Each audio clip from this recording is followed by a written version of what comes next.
मराठा नेता मनोज जारंगी पाटिल ने एक नया बयान दिया है, जिसके बाद राजनीतिक बयानबाजी और सरगर्मी काफी ज्यादा तेज हो गई, क्योंकि उन्होंने ये कहा है कि मुस्लिम आरक्षण भी ओबीसी श्रेणी में देना चाहिए। इस बारे में हमारे साथ बात करने के लिए महाराष्ट्र बीजेपी के वरिष्ठ नेता और पूर्व विपक्ष के नेता प्रवीण दरेकर जी हैं। सर, मराठा वर्सेस ओबीसी आरक्षण को लेकर जो विवाद महाराष्ट्र में लंबे समय से चल रहा है, उसके बीच में जारंगी पाटिल अब मुस्लिम आरक्षण की भी बात कर रहे हैं, वो भी ओबीसी श्रेणी में से दिया जाए। इसको किस तरीके से देखते हैं?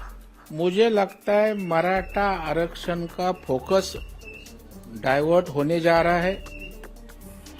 राजनीतिक आ रहा है ऐसा लगता है, क्योंकि मुस्लिम आरक्षण ओबीसी में देना यह पॉसिबल नहीं है, क्योंकि अपने देश की घटना संविधान बताता है कि धर्म के आधार पर आरक्षण दिया नहीं जाता, और मुस्लिम धर्म है तो मुझे लगता है मांग करना भी उचित नहीं और ऐसा आरक्षण मिलेगा भी नहीं। सर, लेकिन जिस तरीके के बयानबाजी चाहे छगन भुजबल की तरफ से हो, जो बड़े ओबीसी नेता हैं, और जारंगी पाटिल हैं, वो कह रहे हैं कि आग लगाने की कोशिश की जा रही है पूरे राज्य में, उसको किस तरीके से देखते हैं? मुझे लगता है कोई भी नेता आग लगाने की तमन्ना मत रखे। यह महाराष्ट्र है, पुरोगामी महाराष्ट्र है।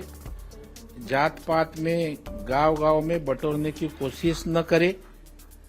कोई भी नेता इसको साथ नहीं देगा, और जो समाज का नेता हो, पक्ष का नेता हो, या दंगल सदृश वातावरण करने का प्रयास करेगा, उसको लोग लाइक नहीं करेंगे, उसके खिलाफ ही लोग रहेंगे। सर, महायुति में के अलावा महाविकास आघाड़ी की अगर बात की जाए तो सीट शेयरिंग को लेकर काफी ज्यादा बयानबाजी हो रही है। शरद पवार कह रहे हैं कि 288 सीटों पर अपने कार्यकर्ताओं को उन्होंने बोल दिया है तैयारी करो, क्योंकि लोकसभा में हम कहीं कमजोर दिख रहे थे, इस वजह से हम सिर्फ 10 सीटों पर लड़े हैं, लेकिन इस बार जो है हम कम सीटों पर नहीं मानेंगे। और वहीं नाना पटोले कह रहे हैं कि मेरिट के आधार पर होगा, और मेरिट अगर देखा जाए तो लोकसभा में अपर एज हमारा है। क्या कहें? तीनों पार्टी के 3 सीएम भी हो गए हैं, और हर जन को 100 सीट मांगती है, तो अभी 288 टोटल है, और इनका 300 का आंकड़ा होता है।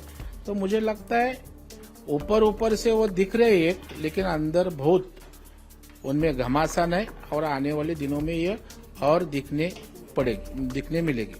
राज ठाकरे ने भी आज अपनी पार्टी की मीटिंग ली है, उसमें उनका ये कहना है कि 288 सीटों पे वो सर्वेस करा रहे हैं। करीबन 80 जो सीट्स हैं उसके सर्वे रिपोर्ट आ चुके हैं। फिलहाल वो महायुति के साथ मिलकर इलेक्शन लड़ेंगे कि अलग लड़ेंगे, इसके ऊपर चर्चा नहीं हुई है, लेकिन वो जुलाई से दौरे भी करने शुरू कर रहे हैं महाराष्ट्र में। इसको किस तरीके से? मुझे लगता है अभी ये प्राइमरी स्टेज है। हर पार्टी 288 जगह पर तैयारी करेगी। वो हर जगह अपना क्या अस्तित्व है, ताकत है, स्ट्रक्चर है, वहां का वातावरण, इसका अभ्यास करेगी, और जब अलायंस होगी तो इकट्ठा होके हर पार्टी की क्षमता से इलेक्टिव मेरिट पे सीट बटोरा होगा। लेकिन हर पार्टी 288 जगह पे काम कर सकती है, वैसे राज ठाकरे साहब की पार्टी कर रही है, करेगी। लेकिन उनका भी सर ये भी कहना है कि महाराष्ट्र में फिलहाल जो माहौल दिखाई दे रहा है कि हर पार्टी जाति के आधार पर वोट बैंक बनाने की कोशिश कर रही है, कहीं ना कहीं उसका फायदा उसको मिल रहा है, लेकिन नफरत इतनी ज्यादा बढ़ती चली जा रही है लोगों के बीच में, कि जहां बिहार और उत्तर प्रदेश में इस तरीके के दिखे जाते थे टेंशंस का जो है कम्युनल, उस तरीके की महाराष्ट्र में होती चली जा रही है। इसको किस पुरोगामी विचारधारा का महाराष्ट्र है। इसी तरह की कल्चर अगर कोई महाराष्ट्र में इस्टेब्लिश करने की कोशिश करे तो वो सक्सेस नहीं होगी, और जो नेता इसी तरह का बयान करेगा और उसको कोई और दूसरा नेता उसको पुष्टि देगा, तो मुझे लगता नहीं जनता उनको माफ करेगी। महाराष्ट्र की जनता को शांति चाहिए, सब पार्टी के नेता उसके बाजू में और समाज के नेता भी उसके बाजू में है, तो किस क्या इरादा होगा तो महाराष्ट्र मंजूर नहीं करेगा और सरकार भी न होने नहीं देगा। उन्होंने एक लेटर लिखा है और खासतौर पे मांग भी की है कि मुंबई में खासतौर पर जो भूमिपुत्र रहते हैं या मराठी मानुस रहते हैं, जो कोई भी नई बिल्डिंग बनती है उसमें 50% उनके लिए आरक्षण रखा जाए या उनके लिए जगह ऑक्यूपाइड करके रखी जाए, वो उनको दिया जाए। उसको किस तरीके से? अभी चुनाव है, विधान परिषद के कैंडिडेट अनिल परब है, तो मध्यम वर्गीय मराठी आदमी का वोट चाहिए। तो अभी ऐसा कोई नौटंकी नहीं करेगा तो उनको अपील करने के लिए क्या है।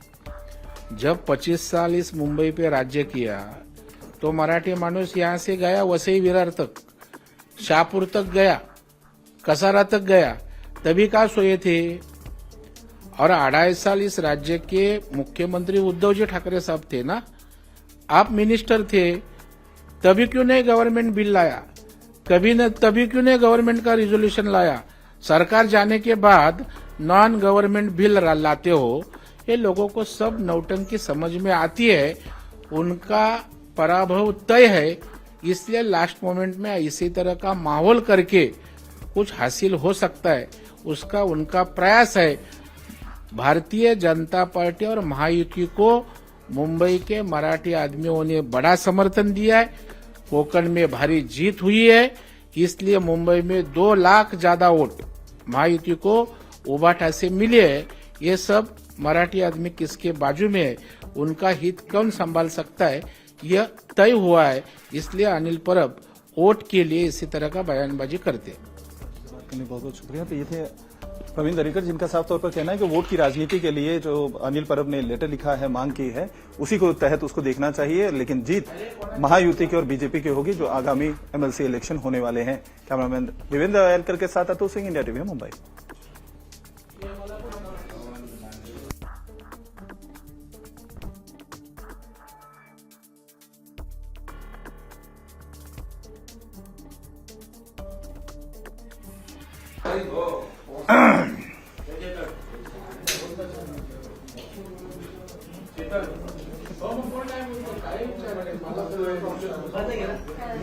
जवाब भी तो इतना जबरदस्त दे रहे ना, तो इतना जबरदस्त दिया ना सर ने।